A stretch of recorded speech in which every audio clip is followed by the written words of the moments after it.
I took my first sculpture class back in the late 1990s. I had just moved to New York City and found a stone carving class at the Art Students League. Our star student was Peter Dennison, a bearded, soft-spoken teacher at a private boys' school who carved marble figures that looked like they belonged in St. Paul's Cathedral. Peter and I struck up a friendship, and one day he mentioned that he had a 12-year-old son. I asked him if his son was autistic as well, and he said, "No, but he is autistic." Autistic. I had never heard the word before and had no idea what it meant. Artistic, autistic. Little did I know that those two words would come to dominate my life a decade later. Eventually, I found a job, had a baby, stopped going to the league, and moved away from New York City. On one of my trips back to the city, I decided to drop by the league and check on the sculpture studio for old time's sake. Posted on the bulletin board was a newspaper article. Man and autistic son run over by a bus. Apparently, Peter and his son were crossing 6th Avenue when they were hit. Their bodies flew 30 feet from the impact, but when they landed, their fingers were still locked in a tight grip. I don't know now if I read that fact or someone in the class mentioned it. It sounds like one of those statements that don't make scientific sense, but still ring true on some deeper level, because now I have my own autistic son and I know. Once they get a hold of you, they never let go, and their grip is very, very tight. I communicate with my 2 other children through language, but how do you reach out to someone for whom words have little meaning? How do you love a child who can't let you into their world? This video is my attempt to enter my son's world and speak to him in his own language.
My son James is now 9, and we have been living with a diagnosis of autism for 7 years.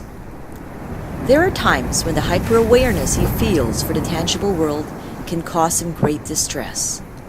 But there are also times when they give him incredible joy. Sometimes when we go for our walks, or when we play on the beach, I think, this moment, right now, right here, this is our happy dance.